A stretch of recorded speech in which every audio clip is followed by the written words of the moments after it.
We're here with Honda's NC750X, which is actually a really cool machine because it has some unique design features that help it stand out from the market. Let's take a closer look at what makes this bike so special.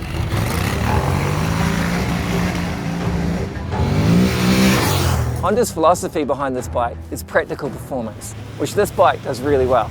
It's not designed as an overly aggressive off-road machine, but not every rider requires that. If you spend most of your time on the road or around town, the NC750X could be the perfect bike for you. One thing that I really like about this bike is that upright sitting position that makes it easier to sit there and get around in traffic or on the road, but you can also stand up and get a good view of what's up ahead. And as for the styling, it's got that adventure sort of look. Sharp front end, strong headlight, good wind protection, high bars. As we move to the center of this bike, it's actually nice and narrow. That narrowness combined with the low seat height makes this bike really nimble. Moving to the back, we've got this nice tidy tail section with some solid grab rails. Underneath this cool styling is also a few surprises. One of the things that commuters are really going to love is this large storage compartment. It's big enough to fit some helmets, and you can imagine how convenient this is when you need to pick something up from the shops. One of the awesome design features of this bike is how the petrol tank is actually in the center of the machine. That allows for this awesome storage compartment, and it keeps the weight low and central on the bike. This centralized fuel tank was made possible thanks to the design and the positioning of that motor. Speaking of the motor, this bike has a 750cc 8-valve parallel twin. Now, a lot of bikes have parallel twin motors, but being the NC750, you can expect something a little bit different from this one. This engine has a relatively long stroke design, helping to develop really good low-end power.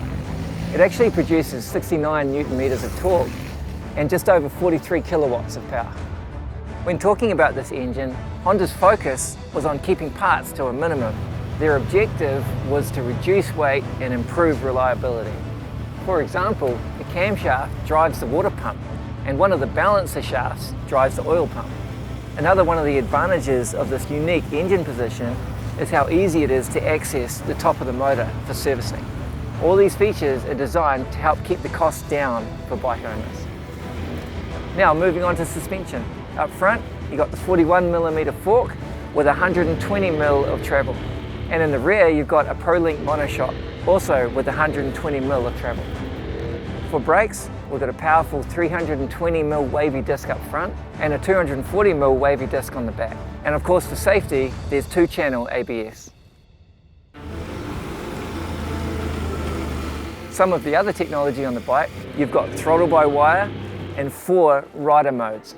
You've got a sport mode for maximum power, standard to find that balance, rain to tone things down, and then that customizable user mode.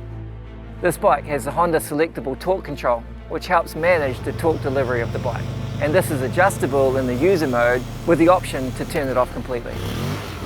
Looking at the dash, you've got this really clear LCD screen, which shows everything from your fuel consumption to your fuel level, to your gear position indicator, speedo, RPM, and user mode. Tying all these features together is a really unique tubular steel frame, designed to be lightweight and low center of gravity. The NC750 has an amazing steering lock, and combined with that low center of gravity, makes for excellent low-speed maneuvering. That excellent low-speed maneuvering really helps for those urban adventures when you're maneuvering around cars. And when the tarmac meets gravel, that low center of gravity also helps your control on those looser surfaces.